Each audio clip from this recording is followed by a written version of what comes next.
And I love being back with each and every one of you. We hear in the psalm this morning that the voice of the Lord is a powerful voice. Sisters and brothers, yesterday in our 4.5-hour drive from New York to Gettysburg, this Irish American encountered a profound tragedy. I was beginning to lose my voice. Now, if you've ever been on a long car ride and you've ever wanted to say a multitude of things and have been losing your voice, yeah. And then, of course, when the wind and the rain came, particularly on our trek, that also was a reminder in some sense that our voyages in life do not always go seemingly according to our earthly plans. Today we read of the waters of baptism, waters of cleansing, waters of purification, and yet a scene that perhaps has become so familiar to some of us, it may have lost in some sense its sting, its power, its controversial ability to convey what our Lord is really trying to say. I was baptized in Sacred Heart Monastery in Yonkers, New York. And in Yonkers, there's this gorgeous mural of John baptizing Jesus in what looks like an aquamarine, Caribbean blue, gorgeous Jordan River. Now, my grandfather, God rest his soul, was also named John, both of us partly named for John the Baptist and partly for John the Evangelist. And inspired by this particular scene, he said, I will go to the Holy Land. I will go to the River Jordan and see where this really took place, where my hero was. Well, sure enough, he returned home and he said, Johnny boy, don't you realize that the River Jordan, instead of being pristine Caribbean blue, is more muddy than the Hudson River? Now, I don't know if you've ever seen the Hudson River in art or in film or in National Treasure. It is very dirty. Why is it that God descends down into those muddy waters? Why is it that he who is without sin, he who is the perfect one, is baptized in a rite established by the Lord, by John, for the remission of sins? Perhaps the answer is to look at this seemingly familiar scene not through the eyes of modernity, not through the eyes of 21st century Americans, but through the ancient eyes of the Israelite women and men who walked with Jesus, were washed by John, and were sent forth to baptize the world. Only then can we understand our own identity as baptized children of the Most High God. Now, yesterday in my 4.5-hour drive from New York to Gettysburg, you would have been impressed by all the empty water bottles that were in the car. Traveling as an expectant father and my wife as an expectant mother, it's good to stay hydrated. We often take clean water for granted, but the ancient Israelites could not. Traveling to a well was a matter of traveling not towards merely refreshment, but towards life. And although we were in our mighty steel Tahoe, and therefore were able to resist the wind and the rain, many in the ancient world, and even today, do not have that luxury. Floods were seen as a form of peril indeed. This is why in today's 29th Psalm, we are told that God is enthroned over the flood waters. This is precisely why the ancient Israelites were generally not a seafaring people. This is precisely why in Genesis chapter 1, God's voice, God's word, God's or, God's light, establishes order out of chaos. Order from the chaos waters of the tohu vabahu in Hebrew. often depicted in ancient art and even by modern Orthodox as a serpent or a dragon. Isn't it curious that when we bring a child for baptism into this church, you will hear Father Barnes often asking the godparents, "Do you renounce Satan?" Isn't it interesting, sisters and brothers, that before we begin our liturgies, we begin with a confession of the chaos in the world and the chaos in ourselves, the woundedness because of the first ancestral or original sin. Indeed, why does Jesus, the perfect, sinless one, descend into those muddy waters? Even into the muddy waters of our lives, into the chaos, anxieties, worries, tribulations of our lives. Let me tell you, I can certainly confess that as I'm trying to arrange our move to Pennsylvania, with all the uncertainties and sleepless nights, it can often feel as if these hands are too small.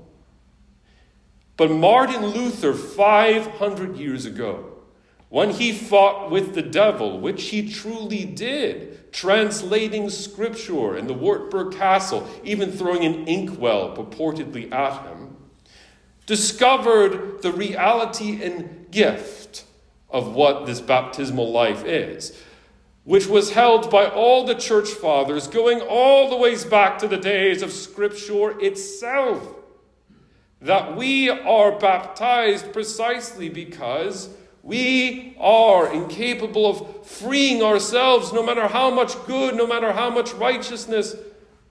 We all lose our voices. Our hands are too small. And so it is God, the righteous one, God, the perfect one, God, the holy one, had to become man and had to take our place on Jordan's shores, take our place in the waters of purification, take our place against the hard wood of the cross, so that his righteousness might become our righteousness, that his life might become our life, that his love might cleanse and lift us up. Sisters and brothers, this is very contrary to the wisdom of the world that often tells us, in the words of the most infamous philosopher of the 20th century, Mick Jagger, "I can't get no satisfaction." And in the words of another philosopher of the 20th century, "I did it my way." And yet, when we realize that we need Christ, that we are lost without Christ, that we are in need of that covenantal relationship, Isaiah tells us that we become a covenant sign to the peoples, a light to the world. This leads to the second understanding of this baptismal life. When the voice of the Father says from heaven, "This is my beloved Son, in whom I am well pleased." Sisters and brothers, in baptism, God is calling everyone in this room, mother, father, grandparent, child. You are my beloved son. You are my beloved daughter, in whom I am well pleased. Though the world, particularly the corporate world, will teach us as if we were to be a statistic, in God's vision, you are so beloved that were you alone the only soul to tread the green earth, he still would have taken the burden of the cross for you. And when we Gentiles in the Hebrew Bible walked away at the Tower of Babel, God did not abandon us, but we have been grafted into God's covenant family through his blood. For what cause? So that we might go forth into all nations, teaching them, teaching our neighbors, that they too are called into God's household. They too, like Cornelius, an outsider, a pagan, are called back into covenant family with God. Our culture teaches us to hide, smother that light, keep it private, keep it on Sundays, keep it to yourself. This is not Christianity. This is not the faith. Luther reminds us, by teaching even his barber of all things, that all baptized persons, not just clerics, not just priests, all baptized people are called to bear public witness that the devil is conquered, that the blood of Christ has washed us, that we are home in him. How radical a gift that God indwells you through his Spirit. Do you know where that Holy Spirit was for much of the Hebrew Bible? Yes, lighting upon prophets, but in that kind of Ark of the Covenant thing that melts the faces off of Nazis in Indiana Jones 1, you might remember. God's presence throughout the Hebrew Bible is so powerful that only a handful of anointed priests could have access. But through the blood of the Lamb, you are the temple of God. You all are the body of Christ. So that in a few short minutes, when you cradle in your hands, the bread and wine become his real body, his real blood, his real soul, his real divinity.